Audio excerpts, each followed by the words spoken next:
Hey guys, this is Aaron from ImpactKC Worship. This is going to be a part 2 video of how to create your own backing tracks.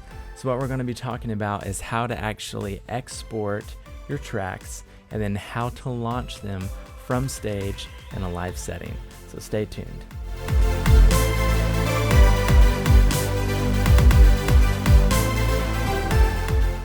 First thing I'm going to do is I'm going to open up my Logic file here.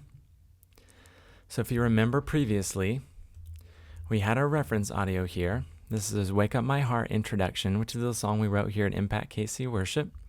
And then on these 3 top channels were what we actually recorded in reference to our original audio here. Now I've added a few things since our previous video.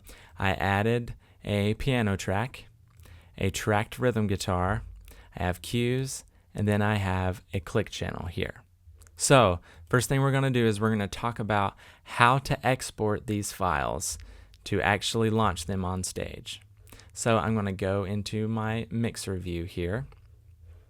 Now what I want to do here is talk about a very easy way to do this process if you don't have, let's say, Ableton or launching software or even an interface to run your audio out to your front of house or your sound console. Very easy way you can do it with just using your headphone jack and a cable that'll come out of your headphone jack into a split stereo signal, so either to stereo 1/4 inch or stereo XLR or however you want to do that, into 2 direct boxes or straight into your snake. Again, whatever cable you want to do as long as it separates from your headphone jack to a stereo signal. So this is what I'm going to do. Everything that I want to run into front of house, I'm going to pan to the right. So these first 3 channels are my tracked synth channels, so I'm going to pan those to the right.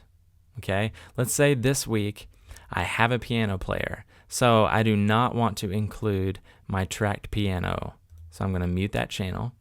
Let's say we're actually down an electric guitarist, so I do want my rhythm guitar in the track, so I'm going to pan that all the way to the right.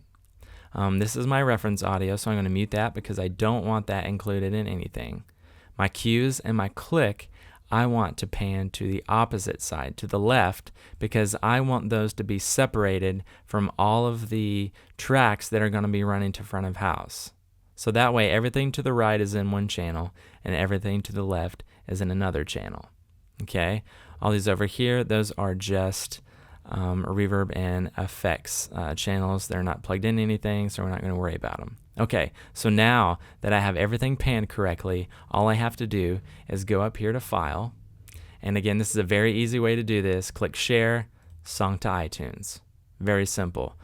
Title your track, choose what compression you want, if you want any at all, and then share straight to your iTunes, and they're going to export. Again, everything is to the right for my tracked files. Everything to the left is going to be my click and my cues, which I don't want in front of house. I only want that going to the musicians on stage.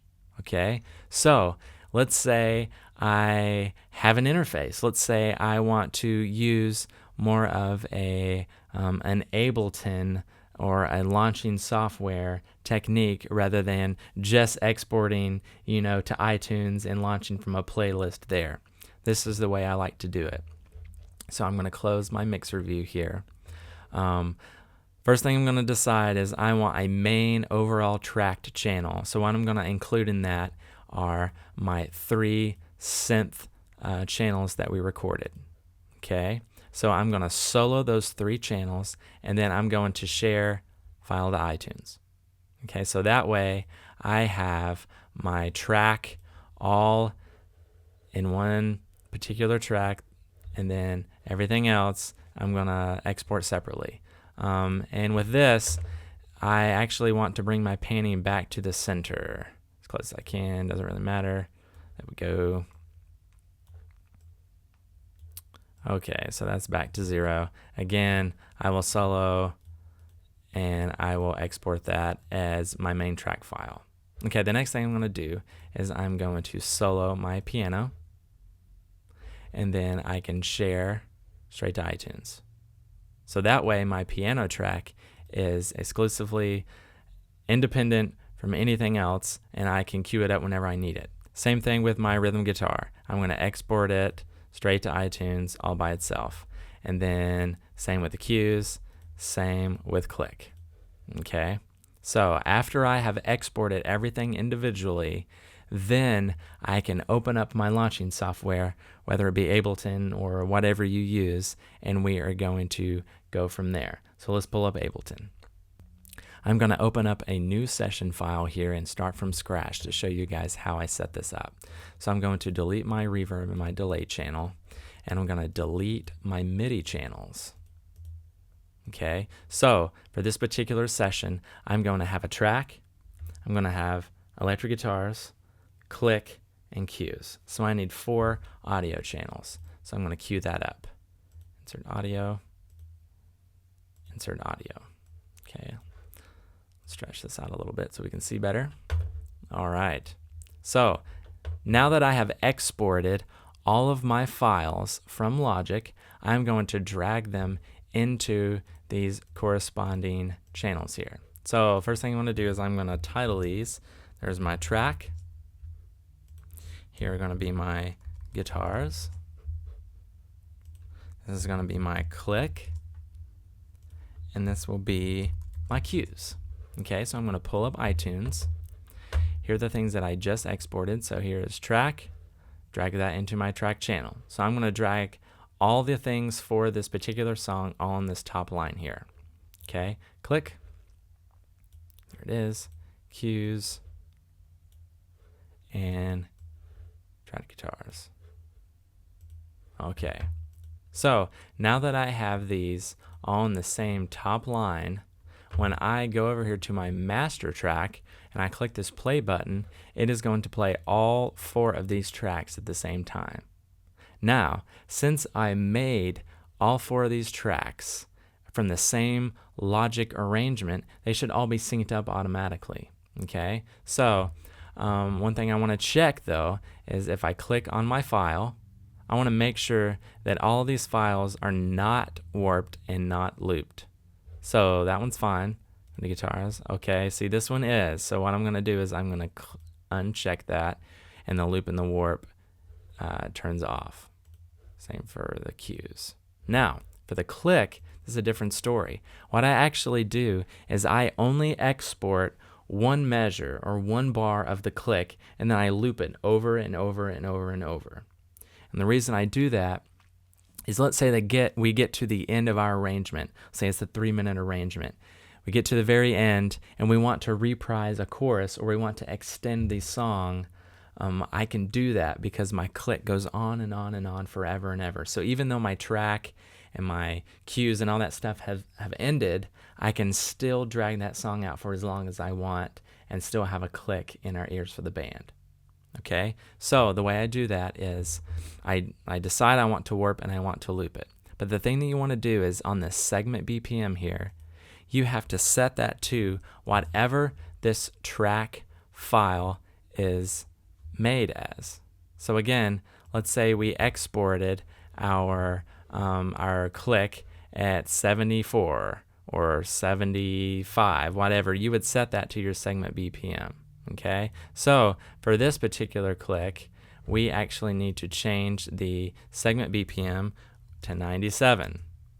Now you can tell that it's correct because the downbeat of the measure, or the downbeat of each, you can see where the click hits, is right on the downbeat of each beat. So now when I play this, it actually plays it on the beat. Now if I want to actually loop it, I click it, and now when it reaches the end, it should actually loop.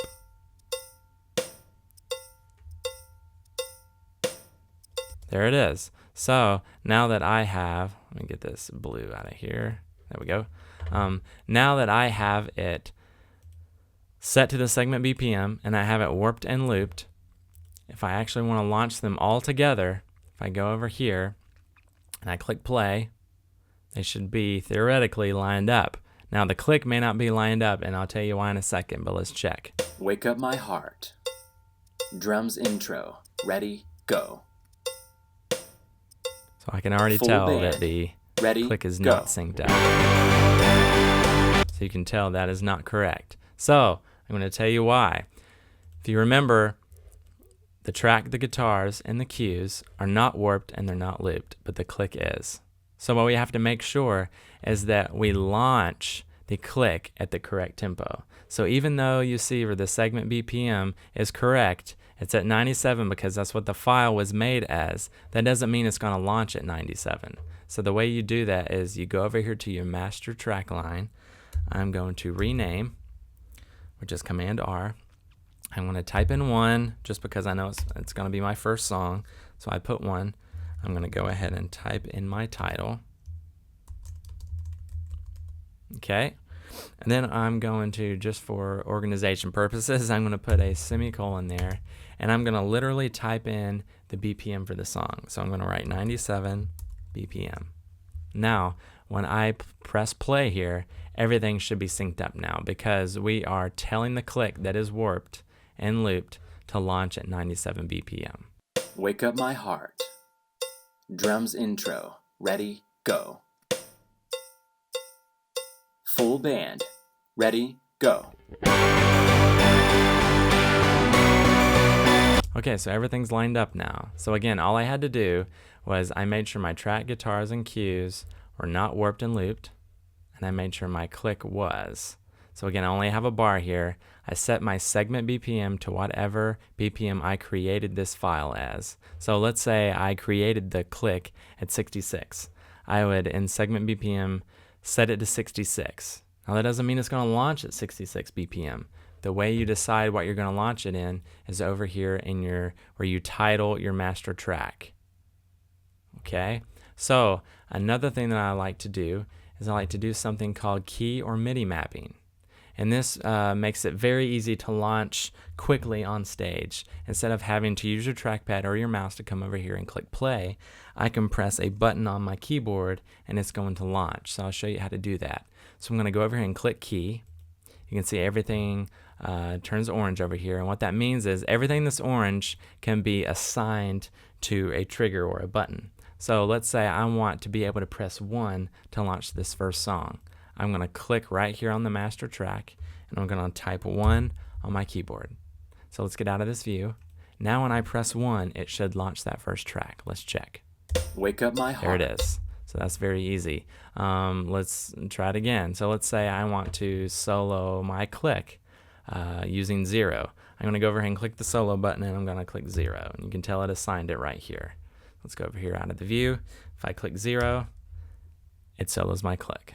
Let's bring that back on. So what I will do is I will line up all my songs, song 2, song 3, song 4, however many songs I'm doing, and I will assign 1, 2, 3, 4, 5 on my keyboard. And that way I know if I'm going to song 2, I can type in 2. If I know I'm going to song 3, I can hit 3. And that makes it very easy to launch on the fly, and that way you're not having to move your mouse and actually click to press play. You can also do this using a MIDI instrument, whether like a drum pad or a MIDI keyboard. The way you'll do that is you'll click this up here where it says MIDI.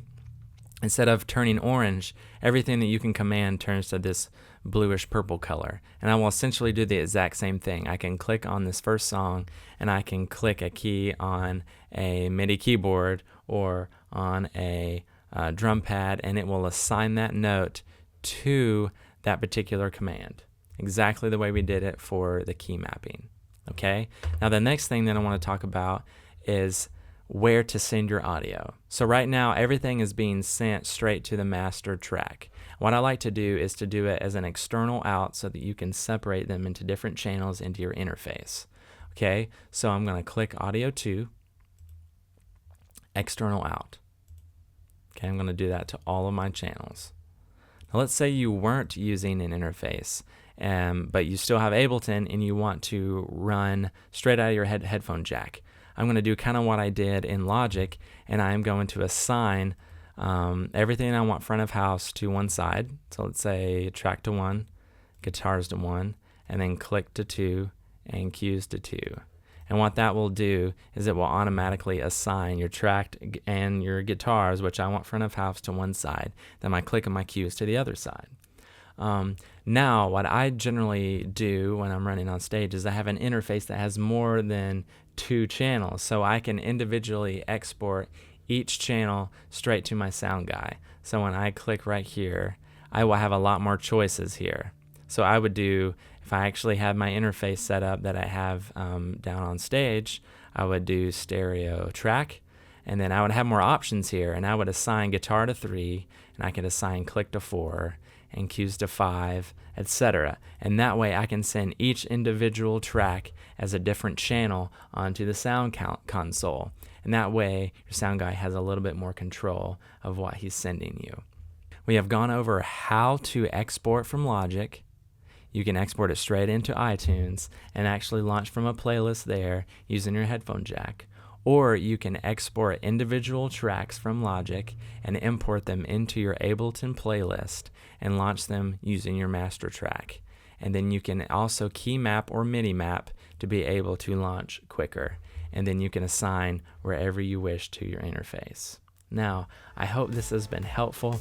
And again, I am not claiming this to be the easiest or even the best way to do this process. This is what I have found the best way for myself. And if you guys have any questions or concerns, or if you have a way that you like to do this process, please share and comment below. And don't forget to subscribe to our YouTube channel and give us a thumbs up.